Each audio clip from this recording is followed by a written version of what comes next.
¿Cuáles son tus orígenes familiares? Ricardo, hace 41 años y unos meses nací en Buenos Aires, pero tengo un padre italiano y una madre franco-argentina. Por ende, ya te digo, tenía 2 abuelos italianos, una abuela francesa y un abuelo argentino. Eso es la mezcla que tengo en mi familia. Y vivimos, bueno, yo nací en el 75, año así un poco medio complicado en este país. Año límite. Claro. Año límite. Y de hecho, por seguridad en ese momento, a mi padre le dijeron, tenés que irte de acá. Y 5 años estuvimos viviendo fuera, 6 años. Un poco en Venezuela, después en París, en Francia, durante 5 años. Ahí fui al jardín de infantes, por eso mi poco francés lo tengo un poco desde esa época. Y después volvimos a la Argentina en el 83, o sea, con la vuelta de la democracia. Y a partir de ahí ya mi vida pasó colegio, primario, secundario, universidad, todo en Argentina. ¿Y cómo surge en Alexia la vocación por la medicina? Surge, mirá, yo la verdad que cuando hice orientación vocacional en 5º año de colegio, viste que te hacen los test, a ver para qué, para dónde te tendrías que dirigir. Básicamente me dijeron, vos podés hacer lo que quieras. Bueno. Que no me ayudaron demasiado claro, en ese punto. Claro.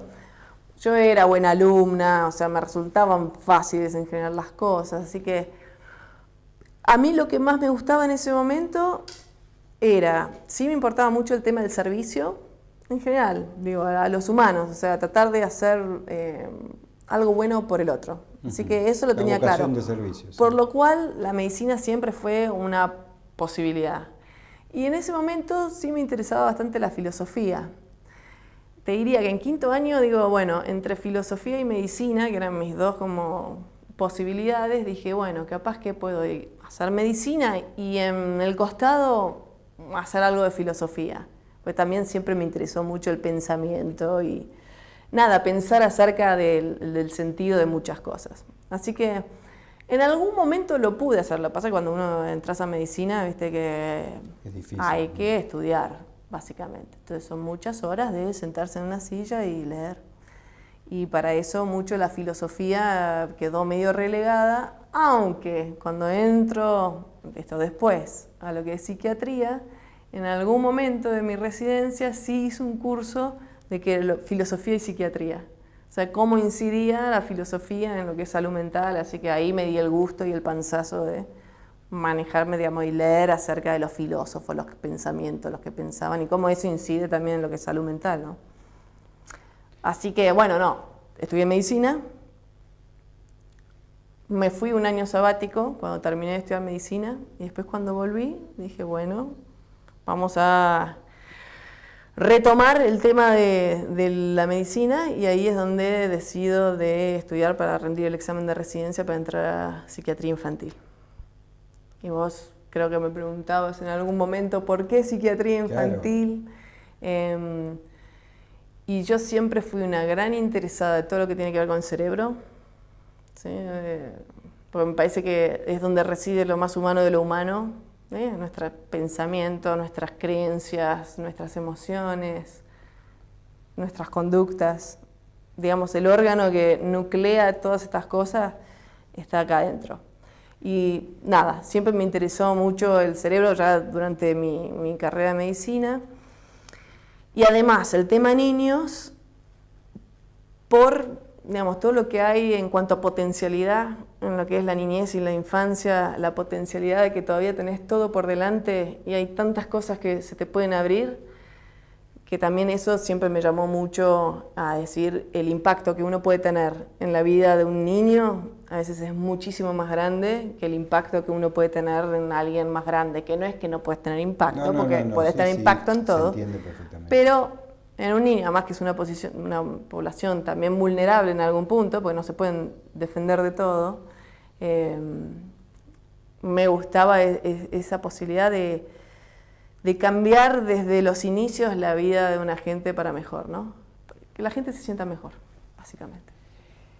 ¿Qué diferencia hay entre decir yo que soy un médico más viejo que vos y vengo de otra generación, entre decir autismo y trastorno del espectro autista? Uno entra dentro de la otra categoría. Ok, vamos a hablar de clasificaciones diagnósticas.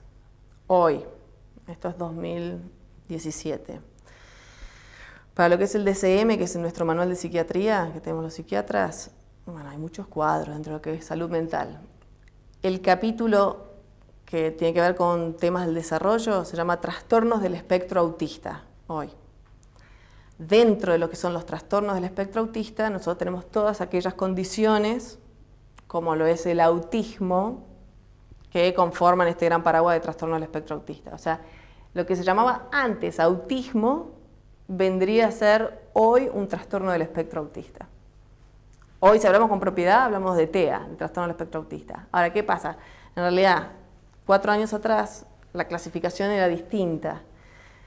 Y a nivel nomenclatura teníamos, el paraguas era los TGD, los trastornos generalizados del desarrollo, y adentro de esta paraguas había 5 cuadros diagnósticos. El autismo era uno, trastorno autista, el trastorno de Asperger, el trastorno desintegrativo infantil, el trastorno de Rett y el TGD no especificado. Entonces eran 5 categorías diagnósticas adentro de los TGD, llamados los trastornos generalizados del desarrollo. Ahora no existe más la denominación TGD, no se usa más, pasa a trastornos del espectro autista y no hay más subcategorías. O sea, no tenemos más diferenciación como antes entre trastorno autista, trastorno de Asperger, trastorno desintegrativo infantil, TGD no especificado, ya no más. Así que hoy es todo trastornos del espectro autista. Ajá, perfecto. Yo voy a hacer un par de preguntas que me interesan porque es un tema muy apasionante y todo, y me voy a ubicar tanto del lado como si fuese un papá y tanto del lado como si fuese el pediatra. Antes de llegar a esto, me imagino que, sobre todo acá en la República Argentina, debe ser difícil si uno tiene estadísticas para conocer la prevalencia y conocer todo eso, pero me imagino que en otros países del mundo sí debe haberlo. Por suerte. ¿La prevalencia puede llegar a ser similar de lo que es en la Argentina al resto del mundo? Suponemos que sí. Lamentablemente en Argentina no hay datos de prevalencia en salud mental en general. No hay, no, claro. No hay, bueno, menos de autismo. Así que nosotros nos basamos siempre en extrapolar cifras que se dan en otros países donde sí hacen estudios epidemiológicos y de prevalencia. Hoy en Estados Unidos, que es bastante como nuestra referencia, el CDC de los Estados Unidos, que está siempre ahí midiendo la prevalencia de las cosas, dice que 1 de cada 68 niños tiene un trastorno del espectro autista. 1 cada 68, estamos hablando del 1.3, 4% de la población. Extrapolamos Argentina, somos 44 millones, más de 450.000 familias en Argentina afectadas por algún integrante con una condición del espectro autista. Mucha gente. 1 en 68 son 2 aulas de 33, 34 alumnos. En 2 aulas va a haber al menos 1 en ese año con una condición del espectro autista. ¿Y qué es lo que cambió? Me imagino que, pero en estos últimos años, porque viste que a veces hay un montón de expresiones, que vos acá la escucharás mucho, que te decían, pero antes no había, y ahora se ve un montón. ¿Qué es lo que cambia? ¿O todavía sigue teniendo, vos te encontrás con que cuando recibís un paciente, sigue teniendo el mismo retardo diagnóstico que pudo haber tenido hace muchos años? ¿Cuál es el promedio más o menos de eso? Está mejorando, a ver, sí, son 2 temas distintos. O sea, por un lado es porque pareciera ahora que la gente habla mucho más de lo que es autismo. Por un lado, si vos seguís las cifras de prevalencia de Estados Unidos, hay un aumento claro de prevalencia, o sea, son los datos duros que en los últimos 10, 15 años ha habido como un aumento de 600% en el diagnóstico. Ahora, ¿por qué se puede explicar eso? Hay distintas explicaciones, distintas hipótesis. La gente un poco más conservadora dice, ok, cuando vos, por ejemplo, cambiás clasificaciones, sí o sí, viste, cuando vos ampliás los criterios diagnósticos o los haces más restringidos, obviamente claro, entran más. Si vos lo haces que los más leves entran, vas a tener más población. Claro. Si lo haces más restrictiva, menos te van a entrar. Eso es una razón lógica, claro, que hace que a distinta clasificación haya más gente adentro o afuera de un cuadro. Por otro lado está lo que se llama, a ver, el cambio diagnóstico, el solapamiento diagnóstico, que gente que antes era diagnosticada con otro diagnóstico, hoy por hoy entra dentro de este diagnóstico. Y esto ha sucedido mucho con personas con discapacidad intelectual, a los que antes no se les atribuía el diagnóstico de TEA, y hoy por hoy, cuando se les evalúa bajo los nuevos parámetros, no es una persona con discapacidad intelectual, sino que es una persona con TEA. Y esto lo muestran también los datos duros en Estados Unidos, donde vos comparás las líneas de prevalencia de lo que es TEA, es una línea ascendente, y agarrás la línea de prevalencia de discapacidad intelectual y es una línea descendente. Claro. Entonces, nada, es como eclipsamiento diagnóstico. Que cambian de lugar. Las personas siguen siendo las mismas, claro. Llamamos distinto a las características que presentan. Eso para lo que también creo que hay bastante más toma de conciencia. Y antes, a ver, obviamente toda la gente que era como más leve, por así decirlo, que necesitaba menos apoyos, antes vivía la vida y nadie ponía la atención en que capaz esa persona tenía unos rasgos atípicos de funcionamiento. Y los más severos, por poner una parte, las personas que necesitaban más apoyos, sí ha pasado mucho de haber gran estigma y tema tabú, especialmente en el interior del país, donde personas, por ejemplo, no sé, sin lenguaje verbal, que parecía que tenían discapacidad intelectual, lo que pasaba es que capaz quedaban encerrados en las casas y la gente no los quería como... Sí, no los sociabilizaba. No los socializaba, era como una cuestión de vergüenza, de tabú, de estigma muy fuerte, que eso también ha cambiado mucho. Hoy es raro encontrar, sí en el interior del país, pero ya en las grandes metrópolis es rara la gente que no, o sea, como que esconda a aquel niño con problemas, por ponerle un nombre. Sí. Después está todo el resto de la gente que está un poquito más no tan tradicionalista en cuanto al aumento de prevalencia y que están diciendo acá hay factores ambientales que están explicando el aumento de la prevalencia. O sea, qué es lo que estamos comiendo, a qué estamos expuestos, nuestro mundo tóxico de alrededor, el embarazo, el estrés, qué pasa, bueno, con muchos factores que se están estudiando también y que estarían también quizás explicando parte de este aumento de prevalencia que se está viendo. Ahora, me preguntaste por el tema del diagnóstico y cuán temprano. Nosotros el año pasado hicimos una encuesta a nivel región en Latinoamérica, 6 países, que fue inédita, o sea, es la primera que hacemos, ya te digo, porque hay muy poco dato. Una encuesta online donde completaron la encuesta más de 3.000 personas en la región, ya te digo, Argentina, Brasil, Chile, Uruguay, Venezuela y República Dominicana. Estos son los países que participaron de esta investigación. Y una de las cosas que preguntábamos era, desde la primer señal de alarma, algo que cuando le llamó la atención al padre algo, ¿sí? ¿Qué edad tenía el niño? Y cuándo recibió el diagnóstico. Hacíamos estas 2 preguntas.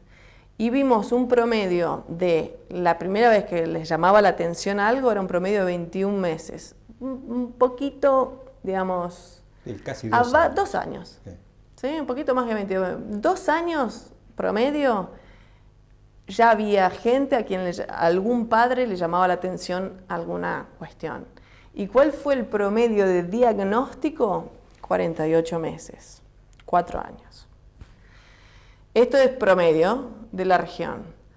2 años doble de señal, 4 años diagnóstico el promedio. Brecha de 2 años entre los promedios entre señal de alarma y diagnóstica. Brecha que es muy importante de acortar. Ojo, no estamos en lo que es promedio diagnóstico, no estamos muy lejos de Estados Unidos, que también tiene un promedio diagnóstico de 4 años y medio. Ahora, supuestamente, si vos haces un plan de vigilancia sistemática, de pesquisa, a los 18, entre 18 meses y 24, o sea, año y medio a 2, si vos implementaras pesquisa sistemática, vos podrías casi detectar a todos los casos de niños más comprometidos, por así decirlo. Los podrías detectar. Pero falta ese paso de hacer pesquisa sistemática. Claro. Bueno, Ya me lo acabas de contestar porque te iba a preguntar a partir de qué edad. Y yo insisto, que lo charlábamos antes fuera de cámara, que siempre el primer contacto y la primera que se da cuenta en un montón de patologías de los niños es la maestra. Totalmente. Porque cuando no ven, cuando no oyen, cuando ven conductas extrañas. Absolutamente. Y mi pregunta va a, porque cuando llegan a vos hay una estructura muy bien armada de contención, de comunicación, etcétera, etcétera. Pero ¿cómo hace, por ejemplo, en este caso una maestra porque que vos le digas a un padre, mire, yo haría una conducta con un psiquiatra, consulte a su pediatra, y que es duro. Es duro. Es duro. ¿Cómo puede manejar para que ese chico, justamente lo que acabas de decir vos, que esa diferencia de 4 años se vaya achicando todo lo que se pueda? Sí.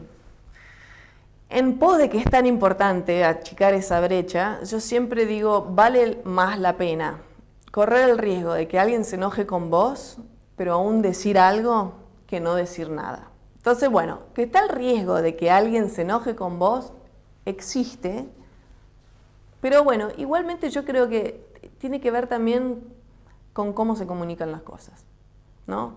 Y con la intención genuina que un padre puede llegar a sensar cuando una maestra está hablando con ese padre. Toda comunicación que tenga que ver desde una posición de genuino interés y de querer realmente hacer algo por ese niño, es raro que falle a la hora de que un padre haga algo al respecto. Y cuanto más amable pueda ser, y esto no te lo digo solo por las maestras, estoy hablando de los profesionales también, la amabilidad en cuando uno informa, cuando uno cuenta, cuando uno dice lo que le parece, es otro factor fundamental a la hora de lograr que ese mensaje prenda en tu interlocutor, que es un padre o una madre, y que hagan algo al respecto. Pero siempre tiene que ver, ya te digo, me parece que esto se sensa mucho, y es a nivel de la comunicación no verbal también, de tu intención. ¿Cuál es tu intención? Tu intención es que ese niño tenga los apoyos que necesita para ser feliz y sea una persona que pueda incluirse con los derechos igual que todo el resto. Esa es tu intención. Y cuando vos detectás que hay un niño que está en riesgo y capaz que tiene algunos desafíos, que esto no lo va a poder llevar adelante si no le brindás algunos apoyos, ahí es donde tiene que saltar la alarma y decir, mira, yo lo que quiero es ayudar a tu hijo a que pueda acceder a los mismos derechos que todo el resto. Es raro que con ese mensaje y dicho bien, de manera amable, y con esa intención, es raro que un padre se enoje con vos. Ahora, si vos decís las cosas de otra manera, cabe la posibilidad de que el efecto que uno tiene en un padre sea el no querido. Que se enojen, que te digan por qué te estás metiendo, que lo nieguen, que dicen, estás diciendo cualquier cosa, yo estoy en desacuerdo. Pero bueno, hay técnicas. Yo vengo de la psiquiatría, así que hay técnicas de comunicación que también te ayudan por ejemplo, si vos hablas de tu experiencia y decís, mira, las maestras en este punto tienen mucha experiencia de estar con chicos de la misma edad. Entonces tienen punto de comparación. Entonces es muy fácil decir, mira, yo conozco a muchos chicos porque trabajo todo el día y yo lo que me doy cuenta es que fulano quizás está diciendo menos palabras que el resto de los chicos. Y me pregunto si capaz no tiene algún desafío a la hora de hablar, por ejemplo. Dicho así, digo, desde la experiencia, y siempre como no mandándolo a matar al niño, ¿no? O sea, como de interés genuino. Y vos le decís, ¿por qué no haces una consulta? Porque yo he conocido a otros chicos y capaz que lo pueden ayudar si es que le cuesta hablar, o por lo menos para que lo evalúen, si es que hay algo que tiene con el lenguaje, para que lo puedan ayudar. Es raro que un padre o una madre se enoje, es raro. Y también puedes preguntarle, mira, al padre o a la madre, ¿vos notás cosas? Pues mira, yo veo algunas de estas cosas, ¿vos las notás en tu casa? Porque capaz que hay cosas con las que lo podemos ayudar.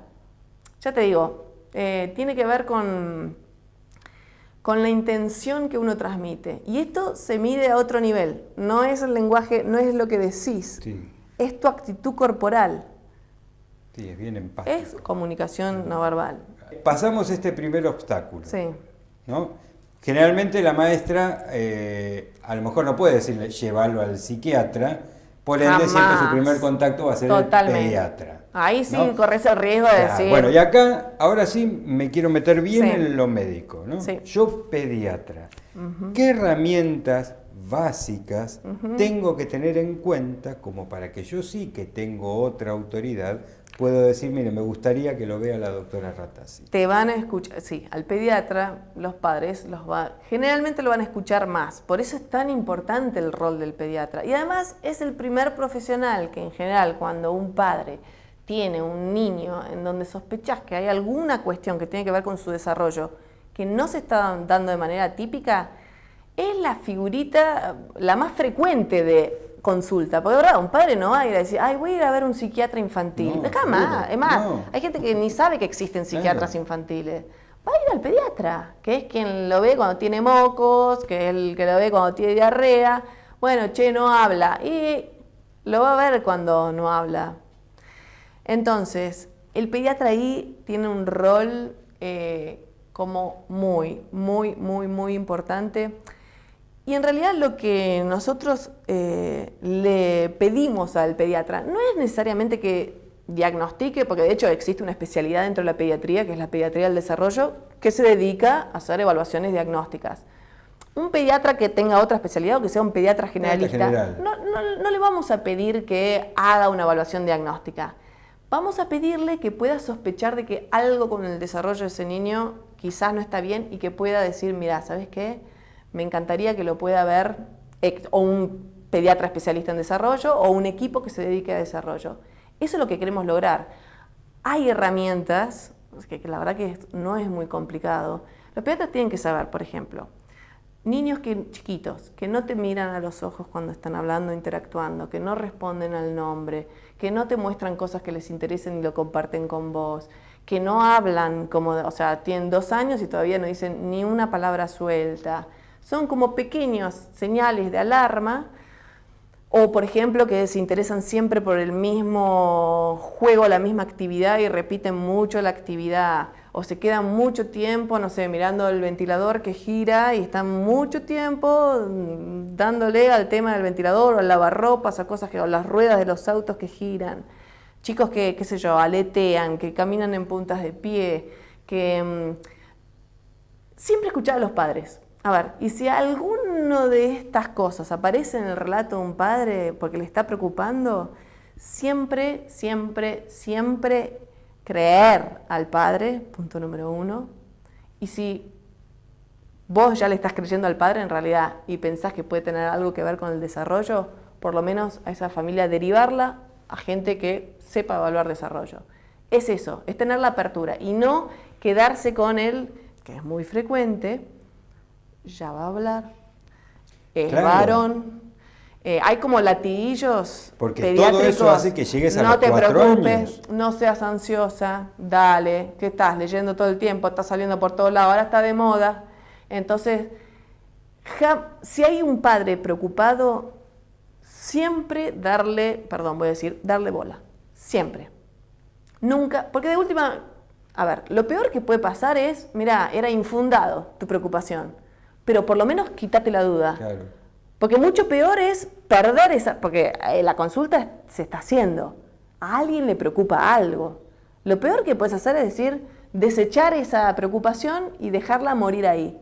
Porque si te comes, ahí sí, si te comes y ponele 2 años después, se hace un diagnóstico que tiene que ver con desarrollo, esos 2 años de ese niño no se recuperan. Entonces, y ahí sos responsable. Ahí el pediatra es responsable.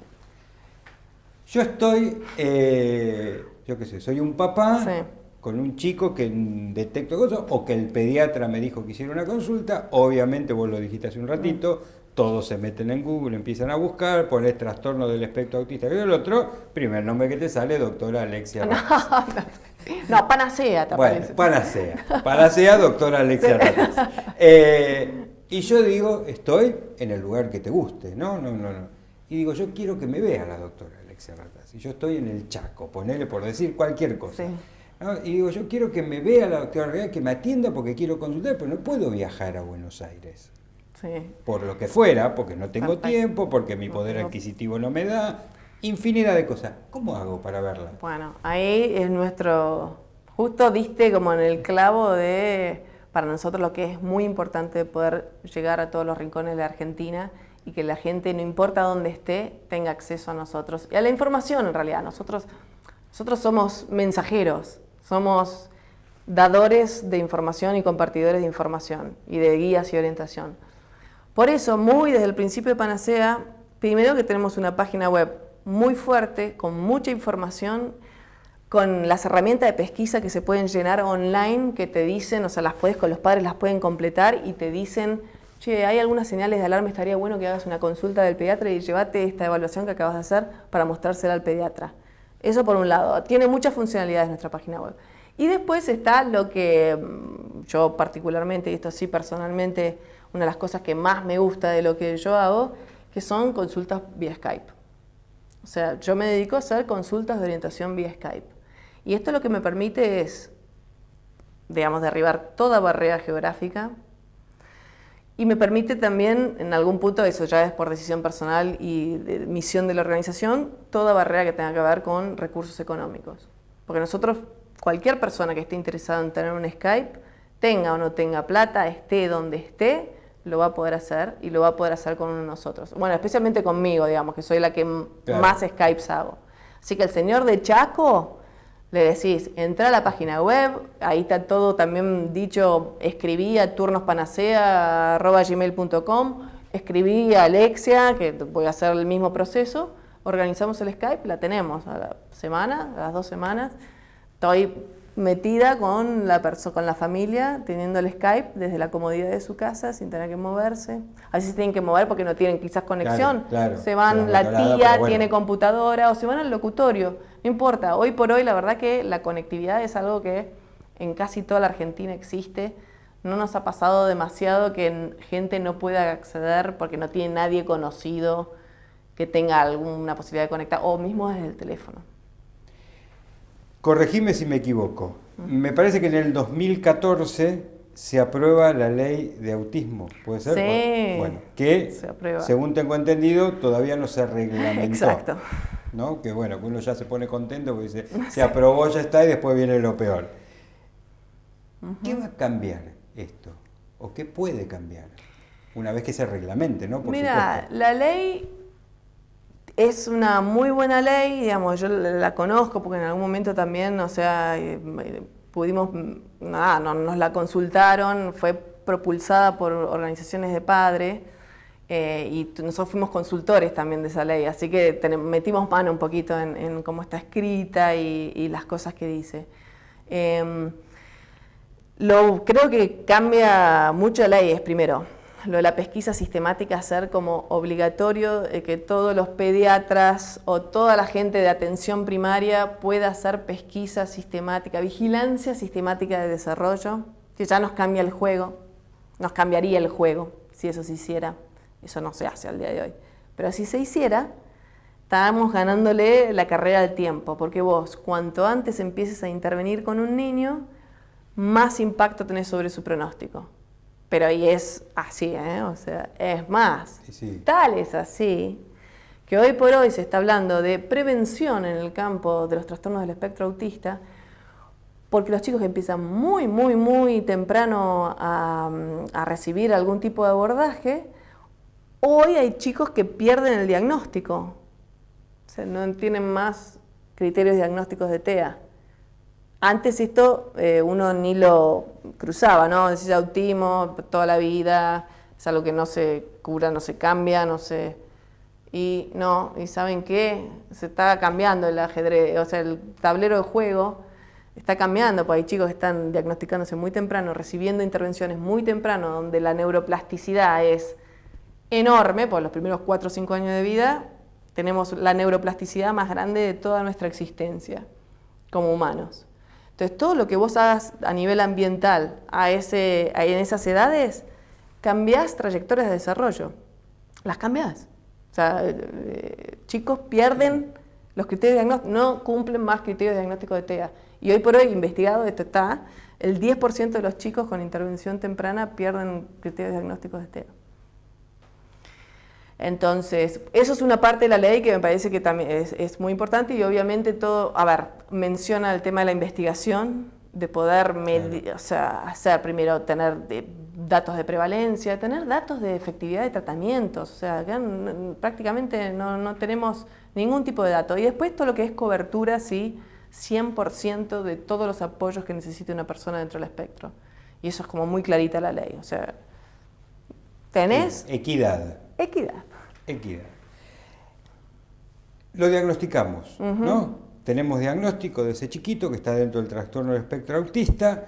Viene el segundo problema, que es los papás se encuentran con un diagnóstico, te ven a vos, empiezan las charlas, todo lo que quieras, pero viene el momento de la educación, de la escuela. ¿En qué escuela tiene que ir ese chico? Claro, que el problema es que tenemos distintas escuelas, claro. ¿no? El problema es a nivel sistema. A ver, no es que los niños que tienen diagnóstico de TEA tendrían que ir a alguna escuela en particular. En realidad no, es como nada, es un niño más. Está bien, con ciertas características, pero es un niño más, así como el niño que tiene pelo teñido de azul, no sé. Ahora sí, el sistema de Argentina es un poco o sea, si vos tenés el pelo azul, vas a un colegio. Si tenés las uñas rosas, vas a otro colegio. Si tenés un TEA, vas a... Bueno, eso no es...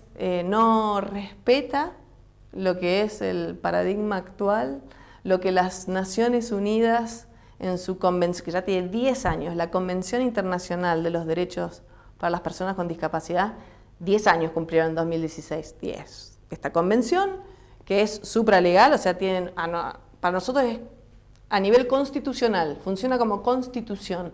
El artículo 24 de esa convención habla de educación inclusiva. Educación inclusiva quiere decir una escuela para todos. El que tiene pelo azul, el que tiene TEA, el que tiene ADD, el que tiene nada, Juan, María, Victoria, ni siquiera se maneja por el tema de diagnóstico, porque son todas personas. La educación tiene que ser distinta, el sistema acá. O sea, imagínate que ni siquiera me hubieras hecho la pregunta de a qué colegio tiene que ir si fuera una a la escuela. Claro. ¿No? Es como, nada, tiene que ir a la escuela. Claro, punto. Y lo que sí tenemos que ver es qué apoyos necesita, cuál es su perfil de aprendizaje, pero de todos los chicos, no del chico con TEA, o sea, de esos 30 que tenés en el aula. ¿Cuál es el perfil de aprendizaje de cada uno? ¿Cómo voy a diseñar mis enseñanzas como docente para respetar el perfil de aprendizaje de cada uno? Diseño universal del aprendizaje, hay muchas cosas desarrolladas en este sentido, pero estamos hablando de un tema que tiene que ver con el sistema, entonces con lo macro de la educación. Tenemos que, Argentina está como muy atrás en muchos sentidos, que todavía el niño es el que tiene que aprender lo que el docente tiene que enseñar y bueno, y no estamos pensando en qué es lo importante y cómo nos adaptamos al perfil de los niños. No lo estamos pensando todavía. Hay algo, a lo mejor es difícil de entender lo que quiero preguntar. Hay algo que, no a nivel personal, sino a nivel médico y de todo lo que vos haces. ¿Hay algo que te preocupa, que considerás urgente dentro de todo lo que ves, que decís, esto me gustaría que cambie porque si esto no va a cambiar dentro de lo que puede ser una política regional, una política de salud, una política... Es que sí, en realidad creo que si muchas de las creencias cambiaran, los niños con TEA dejarían de ser un problema si la sociedad no individualizara y diferenciara a esa persona con ciertas características y las pusiera como en un lugar como estas personas son distintas, entonces necesitan cosas distintas. Si viviéramos una sociedad más inclusiva de base, o sea que no importa si tenés el pelo azul, si tenés TEA, si te gusta ir al cine o si te gusta jugar al fútbol, si no importara eso, que todos tenemos igualdad de derechos, porque la verdad que igualdad de derecho, equidad en el acceso a los apoyos que necesitamos, porque todos tenemos nuestro perfil de fortalezas y desafíos, ¿sí? Todos nos cuestan algunas cosas y somos buenos para otras. Si todos pudiéramos acceder a los apoyos que necesitamos para que esos desafíos que tenemos no nos compliquen el acceso a los derechos que tenemos, viviríamos... a ver, ya no se pondría tanto el acento en que alguien tiene un TEA, ¿no? Porque no me hace diferencia. ¿Qué me importa? Que sí, ¿sabes qué? Tienen buenísima memoria, son muy enfocados en las cosas que le gustan. Capaz que no le interesa tanto lo social y no le interesa... ¿Qué importa? Importa mucho, o sea, nos preocupa mucho, o sea, ¿es feliz esa persona? La pregunta es, bueno, ¿esa persona está bien, es feliz, está haciendo lo que le gusta? Y esto aplica a cualquiera, independientemente de cualquier diagnóstico. Vos contestás sí a esas 3 preguntas, listo. Esa persona ni siquiera tiene que estar en contacto con el sistema de salud. Así nomás. No tiene que estar en contacto, no necesita. Nadie que ayude en nada. Muchas gracias. De nada.